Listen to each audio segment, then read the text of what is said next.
कार्तिक मास महात्म्य कथा अध्याय 19।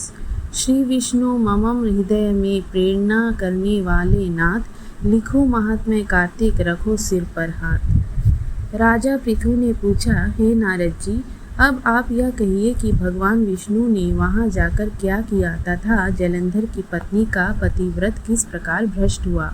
नारद जी बोले, जलंधर के नगर में जाकर विष्णु जी ने पतिव्रता स्त्री वृंदा का पतिव्रत भंग करने का विचार किया। वे उसके नगर के उद्यान में जाकर ठहर गए और रात में उसको स्वप्न दिया। वह भगवान विष्णु की माया और विचित्र कार्य पद्धति थी और उसकी माया द्वारा जब वृंदा ने रात में वह स्वप्न देखा कि उसका पति नग्न होकर सिर पर तेल लगाए महिष पर चढ़ा है, वह काले रंग के फूलों की माला पहने हुए है तथा उसके चारों हिंसक जीव हैं, वह सिर मुड़ाए हुए अंधकार में दक्षिण दिशा की ओर जा रहा है, उसने नगर को अपने साथ समुद्र में डूबा हुआ इत्यादि बहुत से स्वप्न देखे।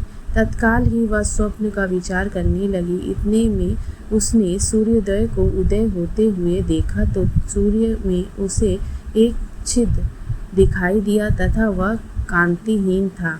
इसे उसने अनिष्ट जाना और वह भयभीत हो रोती हुई छज्जे आठारी तथा भूमि कहीं भी शांति को प्राप्त न हुई।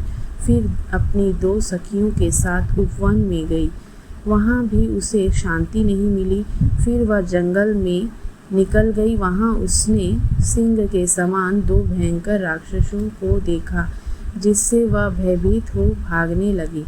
उसी क्षण उसके समक्ष अपने शिष्यों सहित शांत मौनी तपस्वी वहाँ आ गई। भयभीत वृंद उसके गले में अपना हाथ डालकर उससे रक्षा की याचना करने लगी। मुनि ने अपनी एक ही हुंकार से उन राक्षसों को भगा दिया।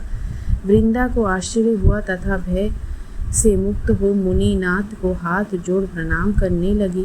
फिर उसने मुनि से अपने पति के संबंध में उसकी कुशल क्षेम व प्रश्न किया। उसी समय दो वानर मुनि के समक्ष आकर हाथ जोड़कर खड़े हो गए और ज्यों ही मुनि ने भ्रिकुटी संकेत किया त्यों ही वे उड़कर आकाश मार्ग से चले गए।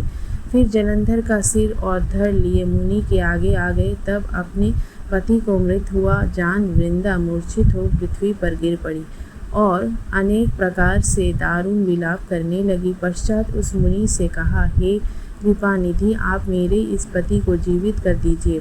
पतिव्रता दैत्य पत्नी ऐसा कहकर दुखी श्वासों को छोड़कर मुनीश्वर के चरणों पर गिर पड़ी। तब मुनीश्वर ने कहा, यह शिवजी द्वारा युद्ध में मारा गया है, जीवित नहीं हो सकता, क्योंकि जिसे भगवान शिव मार देते हैं वह कभी जीवित नहीं हो सकता, परंतु शरणागत की रक्षा करना सनातन धर्म है। इसी कारण कृपा कर मैं इसे जिलाए देता हूँ।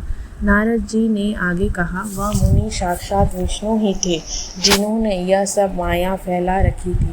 वह वृंदा के पति को जीवित करके अंतर्ध्यान हो गए। जलंधर ने उठकर वृंदा को आलिंगन किया और मुख चूमा। वृंदा भी पति को जीवित हुआ देख अत्यंत हर्षित हुई और अब तक हुई बातों को स्वप्न समझा। तत्पश्चात वृंदा सकाम हो बहुत दिनों तक अपने पति के साथ विहार करती रही। एक बार सूरत एवं संभोग काल के अंत में उन्हीं विष्णु को देखकर उन्हें ताड़ित करती हुई बोली, हे परास्त्री से गमन करने वाले विष्णु, तुम्हारे शील को धिक्कार है। मैंने जान लिया है कि मायावी तपस्वी तुम ही थे। इस प्रकार कहकर कुपित पतिव्रता वृंदा ने अपने तेज को प्रकट करते हुए भगवान विष्णु को शाप दिया, तुमने माया से दो राक्षस मुझे दिखाए थे, वही दोनों राक्षस किसी समय तुम्हारी स्त्री लाहरण करेंगे।